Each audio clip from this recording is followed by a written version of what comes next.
on a réussi. Mardi, de guerre.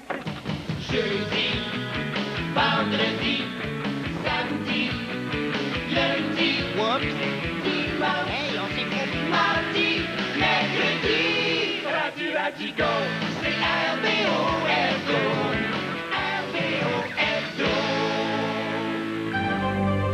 Vous regardez RDI, 24 heures par jour, comme à Musique Plus. Mais au lieu de vous montrer les mêmes vidéos, on vous présente les mêmes nouvelles.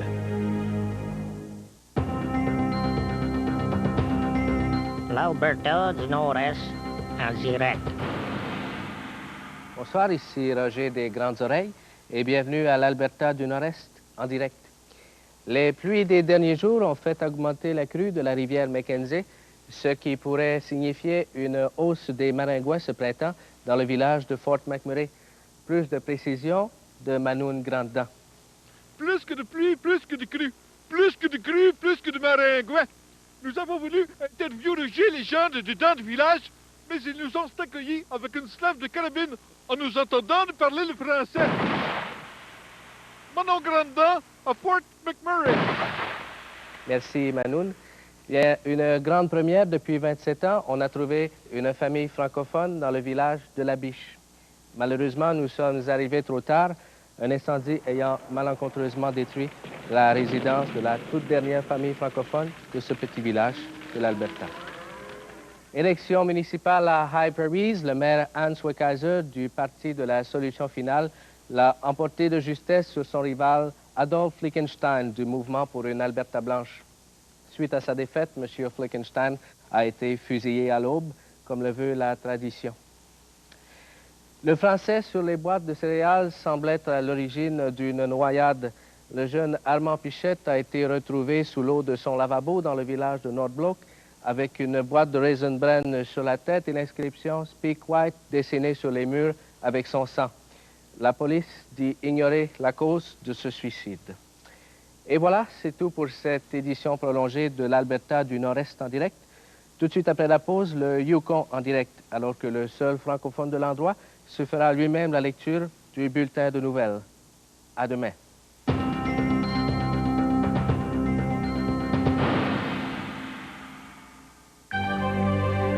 Vous regardez RDI, le réseau d'information qui nous permet de caser nos stagiaires de l'UQAM, ainsi que Michel Viroli. Mesdames à la maison, c'est l'heure de vous désennuyer. La voici, celle qui parle au nom du peuple. Sucette Ouétra.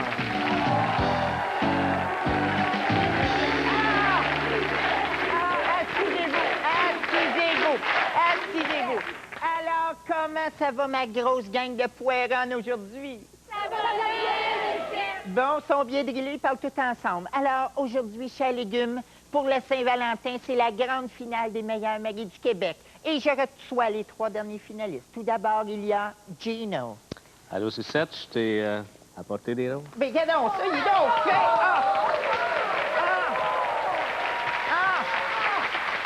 Des belles fleurs en papier, regardons ça s'il est fin.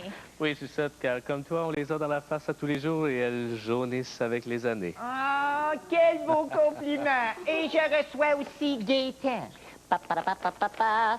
Oh, toi, Sucette, comme tu es coquette, quand tu es en jaquette, qui en soit, qui en flanellette, tu es le contraire de lettre. Sucette. Oh! Quel beau poème! Oui, c'est du Émile Gilligan. Et finalement, je reçois un homme rose, Bruno. Tourlou Sucette. Alors, je t'ai préparé un petit plat cuisiné. Ben voyons donc. Ce sont des amourettes de bœuf dans le coulis de sauce blanche. C'est une recette secrète que je ne révélerai que sous la torture, ouf. Autre chose à rajouter, mon Bruno? Oui, j'adore ça, donner mes recettes. Mon Dieu, que c'est joli. Mais ça, madame, ne jouez pas avec. Et je reçois aussi les 3 épouses de nos 3 finalistes. Tout d'abord, la femme de Gino, Lucie. Ah, Sucette, moi, je tiens à dire, en tout cas, que Gino, c'est le meilleur mari que j'ai jamais eu. Moi aussi. Ouais, Gino, t'es populaire pour un nain? Merci. Écoute, il a même acheté une papeterie pour m'offrir des roses à tous les jours. Moi aussi. Mais, Lucie, question ici, ça te dérange pas que Gino envoie des petites fleurs en papier cheap à toutes ces madames-là? Non, moi, je me dis, Seth, que ce qu'on sait pas, ça nous fait pas mal. Non. Je t'aime, mon petit minou rasé. Moi aussi.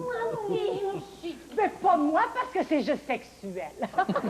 Alors, on lâche la commune et on arrive ici à l'épouse de Gaétan, Raymond. Raymond, qu'est-ce qui t'a attiré en premier chez Gaétan? Sa ponctualité. Ah, ça, c'est vrai, mesdames, n'est-ce pas que c'est excitant, un homme ponctuel? Oui. Et quand je rentre de l'ouvrage que je suis fatiguée, Gaëtan a de petites attentions pour moi. Dis-moi, Gaétan, quelles sont ces petites attentions en question? Alors, je lui prépare un bon bain tourbillon avec du Mr. Bubble, des alges marins et des petits mangeants poissons. Elle aime bien ça. Ensuite, je m'asperge d'une généreuse portion de Drakkar, la fragrance des concurrents vikings. Et ensuite, un bon petit massage shih tzu, oui. Et place alors une petite bouteille de vin Arfand des Neiges au bon goût de hibou, dans lequel je dissous 6 capsules de Seminex. Alors, s'ensuit alors une folle nuit d'amour et de rut, où s'entremêlent mes allaitements de jouissif et les ronflements de ma tendre demi. Ouais, chanceuse à Raymond. Je t'aime, mon petit minou de tour de fauteuil. Moi aussi. Et finalement, je reçois l'épouse de Bruno, Odile. Eh bien, moi, je trouve que Bruno passe beaucoup plus de temps dans la cuisine que dans la chambre à coucher. Bruno, j'ai une question pour toi. Tu réponds? Es-tu un homme fidèle? Je suis fidèle comme un chien, wouf. Je n'ai jamais trompé mon épouse avec aucune autre femme. Regardez là, c'est fait, on n'en parle plus. En plus, j'ai le même coiffeur depuis plus de 15 ans, puis je le vois plusieurs fois par semaine. Ben, c'est drôle, hein, mon Bruno, ça ne me surprend pas du tout. Alors, mesdames, dans la salle, nous allons maintenant voter pour le meilleur mari du Québec. Alors, pour applaudissements, s'il vous plaît, Gino. À date, Gino, c'est le premier. Ensuite, à Gaétan. Et finalement, Bruno.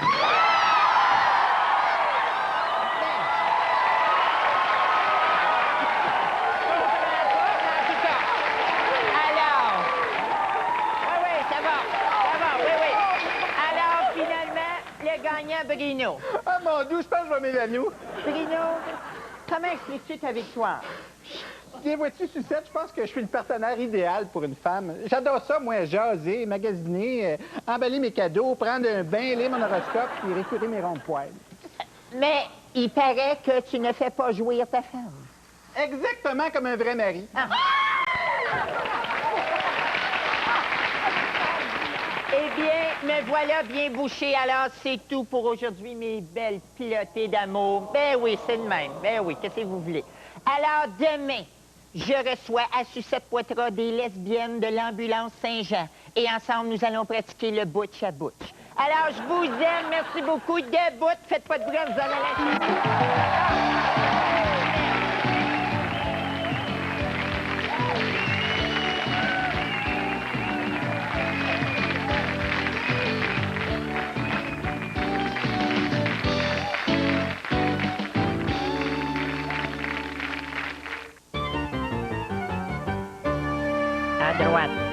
À droite, encore.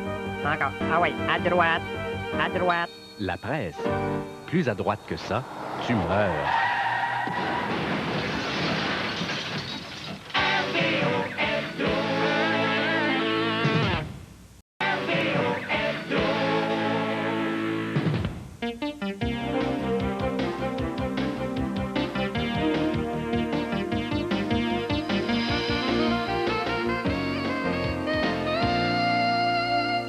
Bonsoir, ici Délire Bombardier. Suite au succès du film Interview with the Vampire, j'ai décidé d'interviewer un vampire. Il s'agit de monsieur Momoglobine. Comment allez-vous? Disons que ça va bien sans bon sens. Parlant de sang, vous, les vampires, vous avez la passion du sang. Nous sommes des vrais mordus. Dans le film Interview with the Vampire, on associe vampirisme et homosexualité. Comment avez-vous trouvé Tom Cruise? Mais moi, personnellement, j'ai trouvé qu'il suçait bien. Mais vous arrive-t-il, vous, de faire l'amour à des femmes? Bien sûr que je pratique le cunnilingus, mais uniquement durant certaines périodes. Ah, mais parlons plutôt de votre histoire. Dans le film, on retrouve un vampire qui a 400 ans. Vous, quand êtes-vous né? Eh bien, je suis née en 1998, Mais voyons, c'est impossible. avant Jésus-Christ. Mais c'est incroyable. Vous avez donc plus de 4000 ans. Et vous avez conservé votre jeunesse éternelle grâce au sang de vos victimes. Non, non, non, non, c'est grâce à une esthéticienne qui est née la même année que moi, Mme Lise Wattier. Et quand êtes-vous arrivé ici, au Canada? En 1800 avant Jésus-Christ. Alors, les Indiens ont tort de dire qu'ils étaient ici les premiers. Certains, tant que j'en pognais, ça va saigner sans bon sens. Mais à cette époque, vous étiez privé de sang humain. Vous avez donc dû vous abreuver de sang d'animaux, tels l'orignal, le grizzly ou le guépard. Mais j'ai pas mal sucé tout ce qui bouge.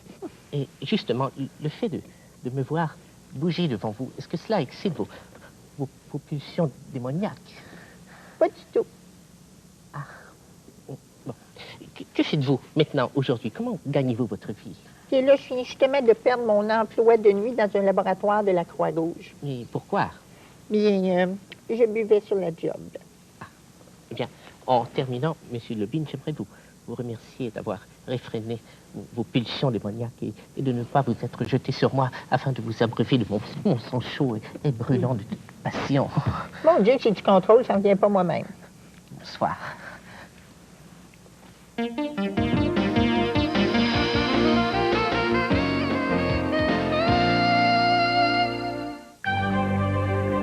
RDI, le réseau d'information. Pas de nouvelles, bonne nouvelle.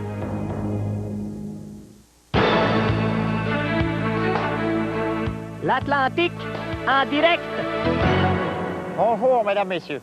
Les pêcheurs de poissons sont furieux de la décision d'Ottawa d'instaurer une taxe sur les petits vers. Un reportage de Lucien Crapin à Caraquette. Les pêcheurs de poissons sont furieux. Les décisions d'Ottawa d'installer une taxe sur les petits vers. Un reportage de Lucien Crapin à Caraquette. Le concours du plus gros poisson pêché dans un trou de glace a été remporté par un pêcheur de l'île du Prince-Édouard, M. William Crevette. Un reportage de Nancy Morue. Le plus grand événement culturel de l'île du Prince-Édouard vient à peine de se terminer, alors que M. William Crevette, un pêcheur professionnel, a pêché une méchante bibite. Et puis méchante est morte. Monsieur Crevette, qu'est-ce que ça fait de ces journées sans un pêcheur professionnel? Ça attend son chèque de bon chômage. Mais ça doit vous frustrer, ça, de pas travailler 12 mois par année. Honnêtement, pour te dire, là, non. Un reportage de Nancy Morue. Ouf, ça grouille aujourd'hui dans les maritimes. Une autre nouvelle de poisson, puisque une usine de fish and chip vient à peine de fermer ses portes à Halifax. Un reportage de Ronald Latruite. Cette usine à Halifax, que cette usine de poisson vient de fermer un rapport que c'est bien beau pêcher du poisson, mais si personne veut en manger... Aimez-vous ça, vous, manger du poisson, Ronald? Ah non, mais je m'efforce pour en manger. Rapport, c'est bien beau se laisser vivre par le reste du Canada. Faut bien contribuer un petit peu, me semble, aussi. Hein? Ronald Latruite, à Halifax. Merci, Ronald Latruite. Maintenant, les sports avec Conrad Scampi. Merci, Gilles. Eh bien, ça a revolé hier soir à la partie de Belloyer entre les homards de Halifax et puis les langoustines de Saint-Jean. Une bataille à poignée. Quand les deux bancs se sont vidés, rapport à un joueur, là, que son frère est un député qui a voté en faveur de la taxe chez Petits Verts, là, pour les pêcheurs. Ça, est-ce que c'est celui qui avait été pogné chaud l'année passée dans un bar de pêcheurs topless? C'est ça, c'est mon cousin. Alors, merci pour aujourd'hui, mesdames, messieurs, pêcheurs, pêcheuses et maritimes. Bonsoir. L'Atlantique en direct vous était présenté en différé. Félicitations pour votre programme. Et avec votre animateur, Monsieur Imbu. Bonjour tout le monde. On va prendre tout de suite un premier appel parce que la situation d'aujourd'hui est assez urgente, merci. Oui, allô? Oui, bonjour. Oui, bonjour, M. Imbu. Tout d'abord, félicitations à votre programme. Merci, monsieur. Je peux pas vous contredire là-dessus. Ah, ben c'est marqué dans mon carnet, c'est très apprécié. Eh bien, moi, ce que je voudrais dire, c'est que c'est écœurant tout ce qui se passe, puis vraiment, là, ça devrait pas arriver, tout ça, hein? Ben, monsieur, écoutez, je vous arrête, là, parce que je suis d'accord avec vous, hein, mais faudrait surtout pas oublier non plus toutes les autres affaires qui se passent, hein? Je pense qu'il faut garder une vue d'ensemble là-dedans.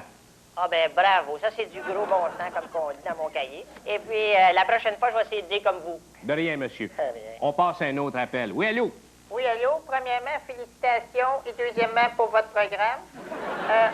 Moi, je trouve qu'on devrait arrêter de parler de ce qui se passe, puis plus de parler de ce qui se passe pas, ou qui devrait se passer. Je sais pas si vous me suivez. Monsieur, je pense que vous marquez un gros point, là. Il y en a qui essayent de nous en passer une petite vite en faisant rien, hein? Ben moi, là, je vais voir à ça. Je vous en passe un papier. Non, c'est parce que vous pouvez pas me passer un papier, on est au téléphone. Un petit farceur, hein? Merci. Voir si c'est le temps de faire des farces quand il se passe des affaires aussi importantes. Un autre appel. Oui, félicitations pour votre programme. Oui, Allez-y, monsieur. Moi, je voulais vous dire que si j'avais une opinion là, sur le sujet d'aujourd'hui, là, je vous la dirais tout de suite, moi. Ça niaiserait pas à part de ça. Puis les gens concernés, là, tous les gens concernés, ils pourraient pas faire semblant que je les en ai pas parlé, OK? Parce que mon opinion, là, elle donne pas sa place, OK? Même pour là, j'étais dans le métro, il y avait une madame, elle dit non, c'est mon opinion, elle donne pas sa place, OK? Mais comprenez-vous? On passe à un autre appel. Monsieur, j'ai rien à rajouter là-dessus. Hein. Quand un commentaire est intelligent, hein, on passe à un autre. Allô? Hey, moi, je suis tanné, OK? C'est quoi ces affaires-là de madame de métro? Assis, pas assez d'opinion. Moi, là, je sais pas ce que je vais faire par rapport à ça. J'ai aucune idée de ce que je vais faire par rapport à ça, parce que j'ai pas réfléchi, voyez-vous. Puis moi, je vous dis comme je le pense, sans retenue, puis de retenue. Je l'ai faite à petite école, je l'ai faite, puis c'est fini de me faire garocher de la garnotte dans le cours d'école, compris? Ben, merci, monsieur, pour votre franchise. Bonjour. Ouais, bon, on a eu une grosse émission. J'espère qu'il y a des responsables, là, qui se sont sentis petits dans le culotte. Parce que ça, là, cette affaire-là, on va régler ça. Hein? Puis il y en a qui vont être obligés de nous rendre des comptes. Demain, là, les affaires, là, toutes les affaires, on les règle. Demain. Bonjour. Des mangeages de plastique, du poitrage, c'est fini,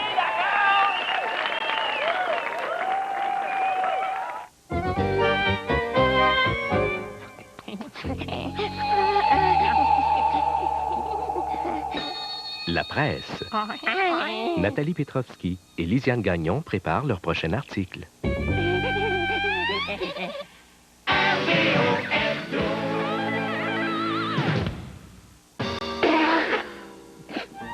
Les bouchoirs Scotties sont bêtes là plus doux. Passez-vous le beau.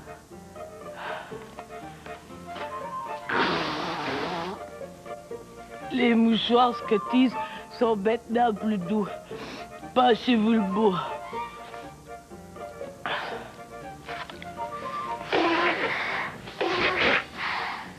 Les bouchoirs Scotties sont maintenant plus doux. Passez-vous le beau. Bon ben, nous autres on est malades. On va se coucher.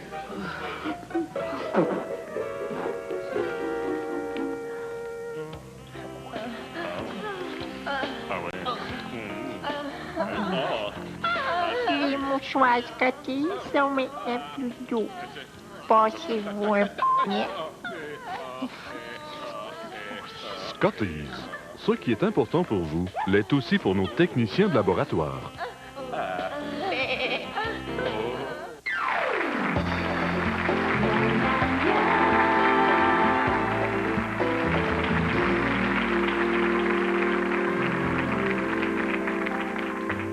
Alors, bonjour, mesdames, messieurs. Aujourd'hui, on reçoit quelqu'un que j'aime beaucoup, puisque c'est un homme. Alors, il a l'air tellement jeune qu'on dirait jamais qu'il a 43 ans. Mesdames et messieurs, Francis Redé. Bonjour, Daniel. Allô. Hey, Francis, ça va bien Ah, pour oui. toi ces Très bien. temps-ci, mon Oui. Dieu. Tu joues dans Triplette en ville, tu animes les détracteurs de mensonges. Non, excusez, en fait, c'est Triplex et Chambre en ville, et c'est pas moi qui anime les détecteurs de mensonges, c'est Marc-André Coallier. Ah oui, bien sûr. Mais c'est pas ce que ma recherchiste m'a dit, hein? Mais on comprend que tu n'as pas le goût d'en parler. Ah, Francis, tu viens d'avoir un enfant. Oui. Avec la comédienne Anne Dorval. Non, elle, c'est avec Marc-André Coallier. Tu viens d'avoir un enfant avec Marc-André Coallier. Mais non, avec ma blonde. Avec ta blonde, Anne Dorval. Non, elle, c'est dans le téléroman. Je couche pas avec Anne Dorval, c'est juste une bonne amie, là. Ah bon, pourtant, moi, ça m'a jamais empêché. Hein? Francis, on a une photo à te montrer. Oui. Est-ce que tu sais c'est qui Non, non. OK, Francis, si je te dis Ronald, qu'est-ce que tu réponds? Je réponds Ronald qui? C'est Ronald Caron, c'est celui qui a réparé ton balcon il y a 10 ans. Non, mais en fait, c'est pas moi, Ronald. Moi, c'est Gaétan. C'est parce que Ronald, c'est mon partner, puis il y avait une couche de flat à poser aujourd'hui, fait qu'il n'y a pas plus de gêne. C'est moi qui le remplace. Bon. Alors, Francis, tu dois être surpris de voir Ronald ici aujourd'hui. En fait, je m'attendais pas à le voir là, aujourd'hui. Ben, ni demain.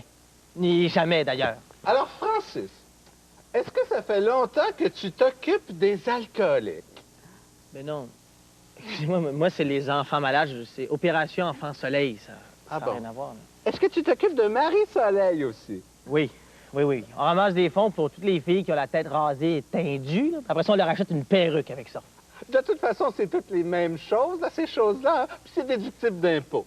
Alors, Francis, merci d'avoir accepté notre invitation. Là. On sait que tu dois partir. Tu as une annonce de Burger King à faire. Ben oui, puis en plus, je vais animer les 100 watts. Oui, évidemment. Alors, avant que tu partes, laisse-moi te remettre un coupon valide pour une demi-heure dans ma loge après l'émission. Et ça, tout à fait gratuitement, Francis. Merci, Daniel. Alors, à demain, mesdames, messieurs. Bye-bye.